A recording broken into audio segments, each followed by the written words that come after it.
सो पहला क्वेश्चन आपका पूछा गया आइडेंटिफाई द करेक्ट सेंटेंस, ठीक है। तो यहाँ पे आपको 4 सेंटेंस है। Take 2 spoonfuls of this medicine, your word seem to infer that Ram is liar, no one loves you except I, take 2 spoonful of this medicine. तो यहाँ पर आपका क्वेश्चंस में 2 ऑप्शंस करेक्ट होगा, आपका ए भी सही है, आपका बी भी सही है, ठीक है। सी आपका गलत है क्योंकि no one love you except I नहीं होगा, इसके जगह पे मी होगा, ठीक है। और यहाँ पे टेक 2 स्पूनफुल, तो एस इसमें होगा, तब जाके आपका सही होगा, जो कि पहला है, तो ये सही है। और दूसरा भी आपका सही है, आपका योर वर्ड्स सीम V1, ठीक है, to infer that Ram is a liar. तो ए भी दोनों इसमें सही होगा इस क्वेश्चन में, ठीक है। तो दोनों हम लोग इसको करेक्ट मान सकते हैं पहला क्वेश्चन में। जी हाँ, दोनों आपका करेक्ट होगा, ठीक। हाँ, चलिए नेक्स्ट क्वेश्चन पे चलते हैं। What was the name of a woman who made the first offering of food to Gautam as the Buddha? तो उनका नाम था सुजाता, ठीक है। क्या नाम था उनका? सुजाता, ठीक है। इसमें ज्यादा कुछ डिटेल में एक्सप्लेन करने का है नहीं। Which one is the correct synonym for the mellow? mellow का आपका करेक्ट सिनोनिम क्या होगा, बता दीजिए। mellow का आपका करेक्ट सिनोनिम क्या होगा? So gentle, mature, merry, humble, बता दीजिए। तो हम्बल होगा, ठीक है। हम्बल करेक्ट हो जाएगा मेलो का, ठीक है। बात समझ में आई? क्योंकि मेलो का मतलब क्या होता है आपका, कमेंट कीजिए। मेलो का मतलब क्या होता है आपका, बता दीजिए। मधुर, ठीक है। हम्बल का भी मतलब आपका मधुर ही होता है, ठीक है। तो मधुर होता है इसका मतलब, और हम्बल का भी मतलब होता है, ठीक है। चलते हैं नेक्स्ट क्वेश्चन की ओर। Question number 4, the correct spelled word among the following, ठीक है। स्पेल्ड वर्ड मिस स्पेल्ड पे तो आपका आएगा, यहाँ पूछा करेक्टली कौन है, तो ग्रामर, ग्रामर, ग्रामर, ग्रामर। तो आपको करेक्ट क्या हो जाएगा? डी, ठीक है। GRAMM EAR, ठीक है। ग्रामर AR होगा, ठीक है। ई नहीं होता, ए होता है। Grammar, Hindi grammar, English grammar जैसे, ठीक है। व्याकरण। Shylock was a character in the following play of Shakespeare: Much Ado About Nothing, As You Like It, The Merchant of Venice, The Tempest, ठीक है। तो आपको यहाँ पे एक टिप दे देता हूँ मैं कि आपको एनसीईआरटी का स्टोरीज अच्छे से कर लेना है। फॉर एग्जांपल आपका एलिस इन द वंडरलैंड हो गया, बहुत क्वेश्चंस आता है। Alice in the Wonderland, a mad tea party, ये स्टोरीज का नाम है, मैड टी पार्टी। इसको अच्छे से कर लीजिएगा, ठीक है। तो शेक्सपियर के स्टोरी में मर्चेंट ऑफ वेनिस में आपका साइलॉक का कैरेक्टर प्ले किया गया था, ठीक है। तो आपका ये हो जाएगा उत्तर सही, ठीक है। हाँ, तो साइलॉक का आपका कैरेक्टर यहाँ पे हो जाएगा। ओके, नेक्स्ट क्वेश्चन पे चले, बता दीजिए। चले ना नेक्स्ट क्वेश्चन पे, चलिए नेक्स्ट क्वेश्चन पे चलते हैं। नेक्स्ट क्वेश्चन नंबर आपका 6, आइडेंटिफाई द करेक्ट सेंटेंस। आपको करेक्ट सेंटेंस आपको यहाँ पे बताना है, ठीक है। तो आपका पहला है गो स्लो। गो स्लो कहीं देखे हो? जो आप जैसे रोड पे जाते हो तो साइंस में देखते हो ना, गो स्लो नहीं लिखा होता, ग्लो स्लोली, ठीक है। तो आपका स्लोली होगा यहाँ पे, स्लोली, गो स्लोली, ठीक है। प्लीज ले डाउन, ठीक है। प्लीज ले डाउन नहीं होता, प्लीज लाई डाउन होता है, LIE, ठीक है। तो प्लीज लाई डाउन, ठीक है। ये करेक्ट सेंटेंस है। द जज sentences the murderer to be hanged, ठीक है। ये आपका सही है, ठीक है। इसका पूरा सेंटेंस का लिख दो तो, भी ऑब्जेक्ट और सब्जेक्ट वर्ब पूरा करके कौन इसका स्ट्रक्चर लिख सकता। क्वेश्चन नंबर 6 लिख के सी ऑप्शन लिख के आपको इसका पूरा स्ट्रक्चर लिखना है, ठीक है। सब्जेक्ट प्लस कौन सा वर्ब है, 1 है, 2 है, 3 है, प्लस ऑब्जेक्ट है, क्या है वो पूरा आप लिखो। ये आपका कमेंट का होमवर्क है, ठीक है। कमेंट करना आपको। हु डू यू लव, ये हु नहीं होता है, हुम डू यू लव होता है, ठीक है। तो हुम होगा यहाँ पे, ठीक है। तो आपका सी सही है, बाकी ए, बी और डी आपका गलत है यहाँ पे, ठीक है। ओके, क्वालिटी बढ़ा लीजिए जिसको दिख नहीं रहा है, जिन स्टूडेंट्स को दिख नहीं रहा है, क्वालिटी 480p पे देखिए, नहीं तो 720 पे HD पे, ठीक है। नेक्स्ट क्वेश्चन पे चले, क्वेश्चन नंबर 7। चलिए ठीक है। Question number 7, which of the following adjective is correct to describe a liar who has a great skill for lying, ठीक है। ये किसे हम लोग कहते हैं, ठीक है।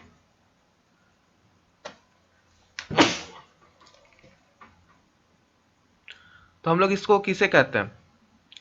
इनकॉरिजेबल, कोजिनाइटल, क्रॉनिक, कॉस्ट्यूमेट, किसको बोलते हैं हम लोग? बता दीजिए, देखते किसका सही उत्तर आता है, जल्दी जल्दी।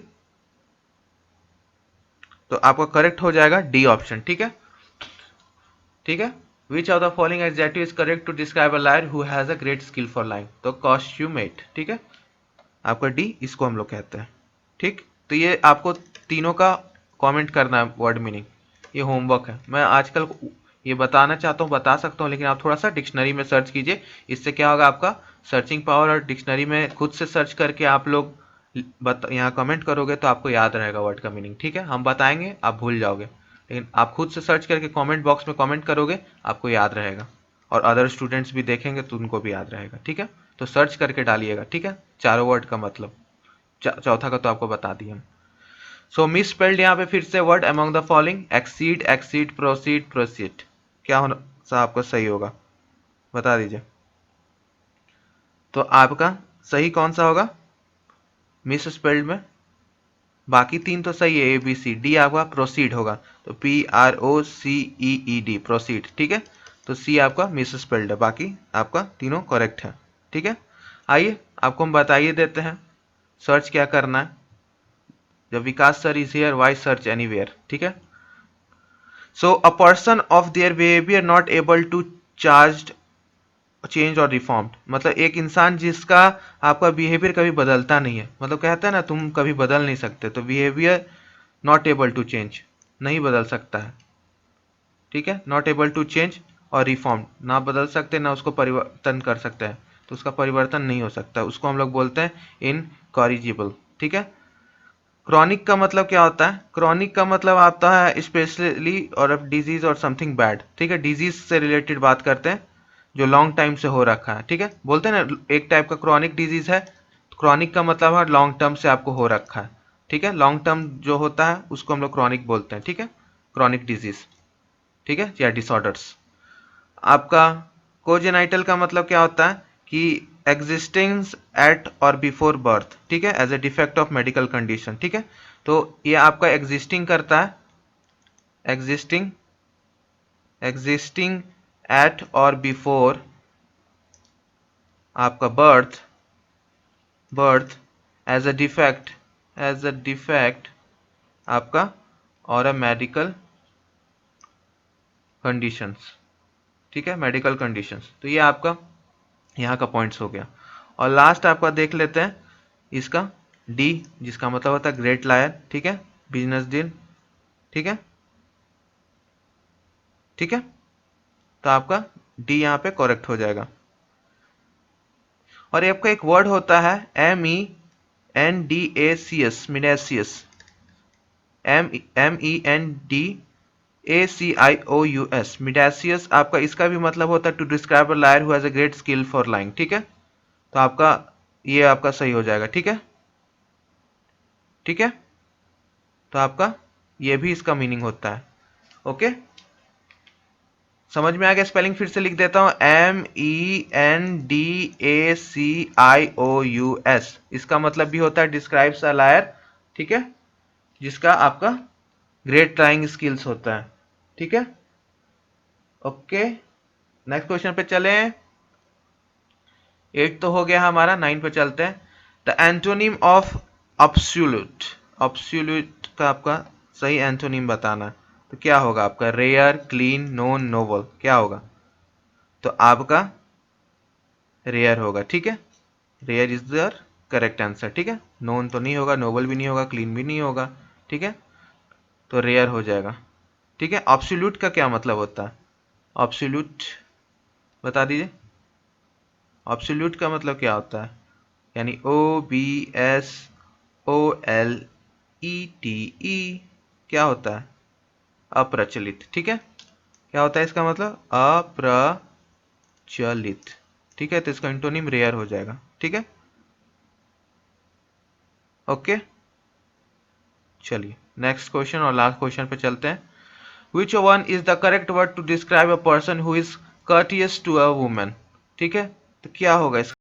तो क्या होगा आपका? A person who is courteous to a woman, क्या हो जाएगा इसका सही उत्तर? Option number A. ठीक है, इसका मतलब यही होता है, courteous टू अ वुमन। ठीक है, बाकी बी सी डी का आपको कमेंट करना है मतलब क्या होता है। ठीक है, तो आपको बी सी डी का आपको कमेंट करना है। ओके, देखते हैं इस बार कमेंट बैटल में कौन जीतता है, गर्ल्स की बॉयज। पिछला कमेंट बैटल्स में तो गर्ल्स जीती, इस वाला कमेंट बैटल्स में देखते हैं कौन जीतता है, किसका ज़्यादा कमेंट्स आता है होमवर्क वाला, बॉयज़ का कि गर्ल्स का। ठीक है, तो कमेंट बैटल अब स्टार्ट हो जाएगा।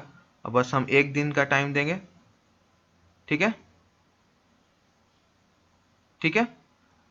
सो आपका ये पे इसका ना सी का थोड़ा सा वर्ड मीनिंग ठीक कर लीजिए, CALVRY, कैलवरी, यानी घोड़सवार सेना। घोड़सवार सेना जो होती है ना उसको कैलवरी बोलते हैं। ठीक है, कैलवरी। सो कैसा लगा आज का लेक्चर, कमेंट करके बताइएगा। और इंग्लिश में आप सिर्फ टेंस पे ध्यान दीजिए, एंटोनिम्स सिनोनिम्स पे ध्यान दीजिए और वर्ड पावर। और मिस स्पेल्ड वर्ड तो आपको आता ही है। और हाँ, इंग्लिश का स्टोरीज अच्छे से कर लीजिएगा, वहाँ से क्वेश्चंस 1 से 2 रहता ही रहता है। ठीक है, अच्छे से कर लीजिएगा। ओके, इंग्लिश का स्टोरीज। ओके, चलिए मिलते हैं नेक्स्ट क्लास में। Bye bye and keep studying my dear lovely students. और टेलीग्राम चैनल जरूर जुड़ जाइएगा। ठीक है, बाय।